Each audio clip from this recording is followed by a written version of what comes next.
E há pouco tempo encontrei também em mesas grandes discussões sobre o modelo burocrático e dizer, Hernani, você está errado. Porque, querendo ou não, é da natureza do serviço público. Ela quer saber de uma coisa? Eu acho que as empresas também organizavam-se dessa forma e chegou um momento que elas tiveram que se redefinir por uma questão simples. Depois que elas enfrentaram a competitividade, se elas não se reorganizassem, elas iriam à falência. E o poder público passa mais ou menos pelo mesmo estágio. Quem quer conhecer um pouquinho mais desse tema, leia Ricardo Semler, Virando a Própria Mesa. Ali tem uma explicação de como que as empresas precisaram se modernizar. E eu não estou dizendo que o Estado vai desaparecer. Mas se eu posso ser melhor que sou, por que eu vou continuar a ser ruim? Essa é a questão. E sei perfeitamente que o modelo burocrático, ele funciona muito bem para estruturas pequenas. Agora, estruturas muito grandes, né, Joana? Quer dizer, imagina, se a pessoa... Eu vou dar o exemplo do Precate. O Precate é um grande exemplo que nós temos. O que acontece com o Precate? O Precate é uma obrigação que todo advogado tem de pré-cadastrar no site a petição inicial para reduzir o grau de inconsistências. Na verdade, o que nós queríamos na época, né, Rubens, era já a petição absolutamente virtual. O sonho era esse. Porque, na verdade, o que o juiz precisava, né, eram aqueles elementos para que, quando viesse a resposta, mas acabou virando um filtro para melhorar o desempenho. Então, a petição passa pelo protocolo, ela vai para o distribuidor, daí ela vai para a vara. Olha quantas passagens ela foi feita. Se eu pudesse evitar as passagens cheias de erro, para quando o juiz chega lá na mesa, né? Assim, poxa, eu não posso fazer essa audiência porque a guarda não foi intimada, porque o fulano entrou só para escolher vaga. O que eu quero mostrar? Eu quero mostrar que a burocracia funciona quando, assim, o diretor de secretaria, vamos usar um exemplo nosso, está ali na porta daquela vara pequena e ele fala, não, isso aqui, doutor, não vou nem receber isso aqui, porque isso aqui está tudo errado, o senhor vai levar de volta, tá? Então, eu conheço o processo inteiro, o processo de trabalho do mesmo. Agora, numa organização muito grande, cheia de pedacinhos, chegou lá e falou assim, eu não sei quem vai resolver isso aqui lá, não sei aonde. Aí eu estava falando com a Joana, que é do controle interno. Às vezes a questão é, por último, chega no controle, mas a Dissarita está tudo errado. Então, alguma coisa nós fizemos errado, porque na verdade eu tinha que conhecer os requisitos aqui. Mas por que isso? Porque são um conjunto tão grande de portinhas, né, que quem recebe lá não sabe quais são os requisitos de quem está na outra ponta. Então, a burocracia, ela teve um papel importantíssimo, mas ela se tornou, para a visão contemporânea das organizações de uma forma geral, um modelo que necessita, embora tenha o caráter da impessoalidade, da estruturação por competências, etc., que são importantes, mas ela fez com que a visão do todo não existisse por parte dos agentes que praticam os diversos atos no processo. O processo de trabalho não é o processo judicial que me refiro. Já o modelo gerencial, o que ele traz de diferente?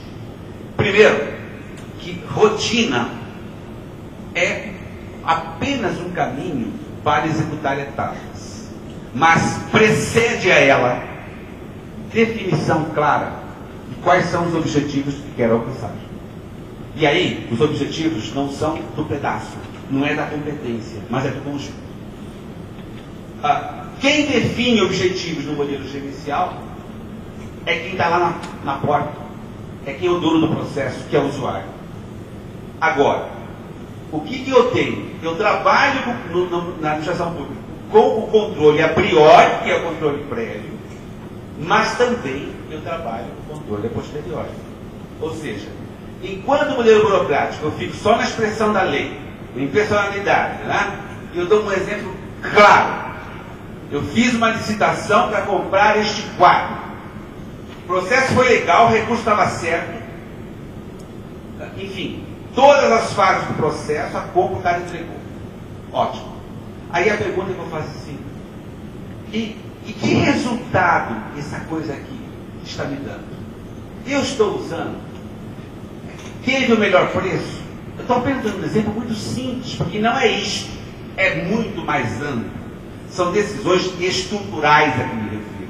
Mas é para que os senhores possam entender que há uma dimensão no modelo gerencial que converge com o burocrático, porque estamos dentro do poder público, tá? Mas que não se exaure apenas na visão priorística. Né?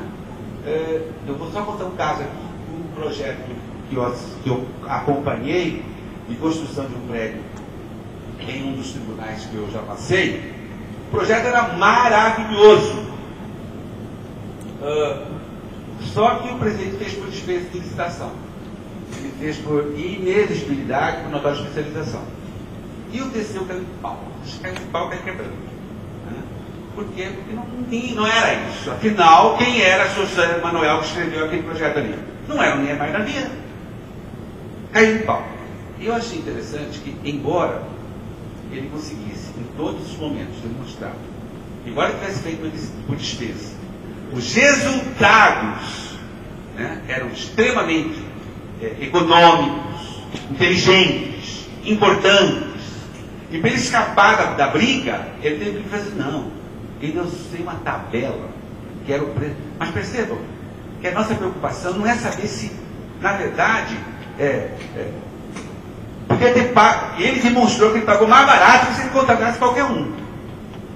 Agora, ninguém vai perguntar se o projeto era inteligente, se era bom para o órgão, se atendeu as necessidades. Né? Ficou naquela briga, você contrariou a lei e o... Bom, e o outro pedaço? Será que nós não vamos avaliar? Quanto de dinheiro nós gastamos por ano? Será que eu meço? Então, esse dado é que o TCU hoje exige da gente, talvez ninguém aqui saiba, que nós temos que fazer essa conta muitas vezes, e essas inspeções ainda não começaram, mas uma hora vai começar. Então eu acho que uma coisa que eu reconheço na segunda região, ou gente inteligente, ou gente competente, ou gente, sabe, tem algumas dificuldades, porque o processo foi da não autonomia, da não delegação. Então você fica aqui, esperando. A casa está pegando fogo, mas eu não tenho delegação para acender o extintor, ela vai continuar, porque ninguém me mandou. Mas isto é do processo, isto é da cultura. E eu sei que podemos entender. Próximo slide. Essa dimensão democrática, então, do usuário da participação, ela vai, como diz um autor que eu gosto muito, bafejar a administração de um certo ar democrático. E esse é o cuidado que temos que ter. Afinal, vivemos numa democracia. Né? E a ideia de trabalhar com a participação, ela melhora muito essa ideia de escuta, de negociação, de ponderação de interesse, de aumentar a legitimidade, reduzir conhecibilidade, faça, senão eu mando te sindicar e vou te apenar. Será que isso é bom? Será que... Claro que o poder diretivo precisa de certas alternativas. Mas se eu puder substituir essa coerção por um consenso, por uma troca, por uma aproximação mais amistosa, será que eu não teria resultados melhores? Próximo slide. E eu tenho duas discussões para encerrar esse assunto, porque os outros slides eu não preciso me deter tanto. O professor Vidal Arque diz isso, o dever de agir, preciso, resultados, necessidades da população. Sabe, é tão óbvio, que fica até meio... Né? Será? Mas qual o logos? Tem na Escola de Magistratura Francesa, para quem gosta de ler o francês, um texto de um autor chamado Thierry Renaud, onde ele mostra o papel do magistrado dos dias de hoje, como interlocutor privilegiado da sociedade. Vale a pena ler. Está na internet.